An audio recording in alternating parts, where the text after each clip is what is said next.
Welcome to ஜெயசக்திஸ் kitchen. இன்றைக்கி அதிரசம் எப்படி செய்கிறதுன்னு பார்க்கலாம். அதுக்கு தேவை 1 கப் மாவு பச்சரிசி, 3/4 கப் வெல்லம். கடையில் மாவு பச்சரிசின்னு கேட்டு வாங்குங்க. சாப்பாட்டு அரிசியில் அதிரசம் நல்லா வராது. இந்த அரிசியை 2 தடவை வாஷ் பண்ணிவிட்டு தேவையான அளவு தண்ணி ஆட் பண்ணி ஒரு 1.5 மணி நேரம் ஊற வச்சிடலாம். அப்போ தான் கொஞ்சம் சாஃப்டாக இருக்கும்.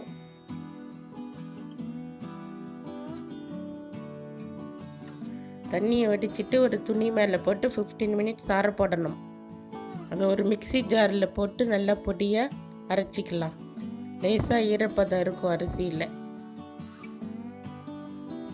நல்லா அரைச்சதான் அது ஒரு ஜல்லடையில் போட்டு ஜெலிச்சிக்கலாம்.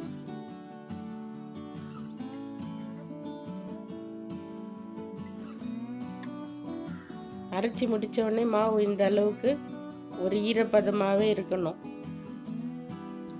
பாகு எடுக்கிறதுக்கு அந்த 3/4 கப் வெல்லத்தை ஒரு பேனில் ஆட் பண்ணி ஒரு 1/4 டம்ளர் தண்ணி ஆட் பண்ணிக்கணும். தண்ணி கம்மியாக ஆட் பண்ணுறதால சீக்கிரமாக பதம் வந்துடும். கொஞ்சம் கேர்ஃபுல்லாக இருக்கணும். வெல்லம் நல்லா மெல்ட் ஆகிற வரைக்கும் மிக்ஸ் பண்ணிகிட்டே இருக்கணும்.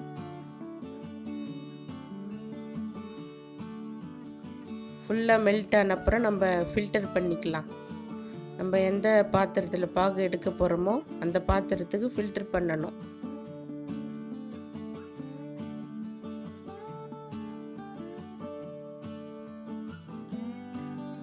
ஃபில்டர் பண்ண பிறகு அது பாயில் பண்ண ஆரம்பிக்கலாம்.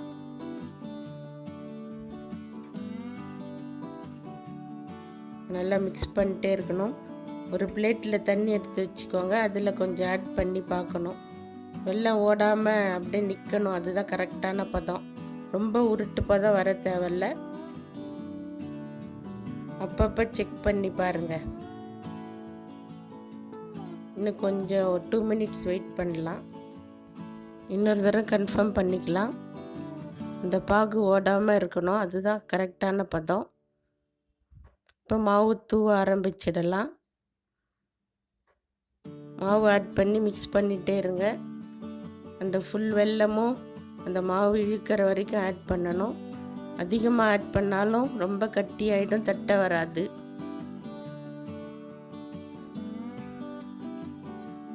கால் டீஸ்பூன் ஏலக்காய் தூள், 1/4 டீஸ்பூன் சுக்கு பொடி அதையும் ஆட் பண்ணி வாசனைக்காக நல்லா மிக்ஸ் பண்ணிக்கோங்க.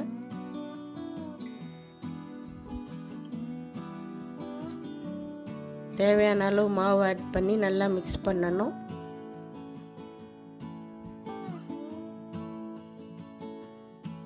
மிக்ஸ் பண்ண பிறகு உருண்டை பிடிச்சி பாருங்கள். அப்போ அது கரெக்டாக இருக்குன்னு அர்த்தம். இந்த மாதிரி இருந்தால் கரெக்டாக இருக்குன்னு அர்த்தம். நம்ம மாவு ஆட் பண்ணுறது நிறுத்திடலாம். மேலே 2 டீஸ்பூன் நல்லெண்ணெய் ஆட் பண்ணி ஸ்ப்ரெட் பண்ணிக்கோங்க. அப்போ தான் ட்ரை ஆகாமல் இருக்கும். இந்த மாவை உருண்டை பிடிச்சி ரெடியாக வச்சுக்கலாம். இந்த 1 கப் அரிசிக்கு எனக்கு ஒரு 6-7 அதிரசம் வந்தது. இந்த உருண்டைகளை ஒரு எண்ணெய் கவரில் நல்லா வட்டமாக தட்டிக்கலாம். எண்ணெய் சூடு பண்ண வச்சிடுங்க அடுப்பில். எண்ணெய் நல்லா சூடானதும் இந்த அதிரசத்தை எண்ணெயில் போடலாம்.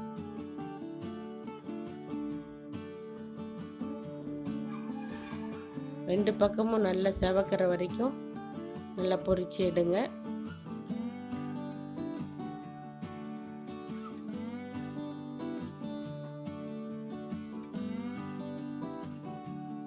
ஒரு பக்கம் செவந்ததும் அடுத்த பக்கம் திருப்பி போட்டுக்கலாம்.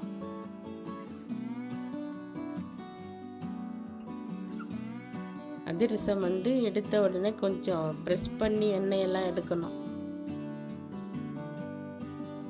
2 கரண்டி யூஸ் பண்ணி ப்ரெஸ் பண்ணி எடுத்துக்கலாம்.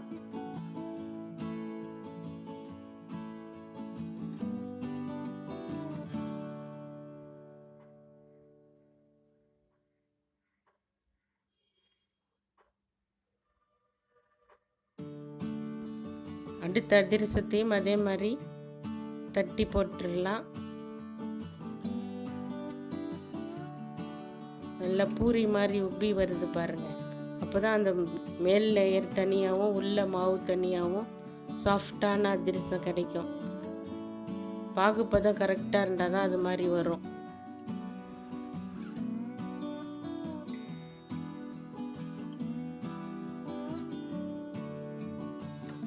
இல்லை கோல்டன் கலர் ஆனதும் எடுத்துடலாம். எடுத்துட்டு எண்ணெயை ப்ரெஸ் பண்ணி எடுத்து வச்சுக்கலாம்.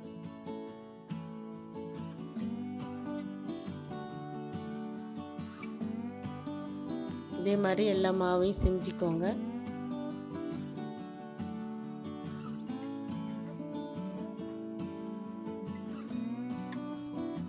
அவ்வளோதான், எம்மியான அதிரசம் ரெடி. தேங்க்ஸ் ஃபார் வாட்சிங்.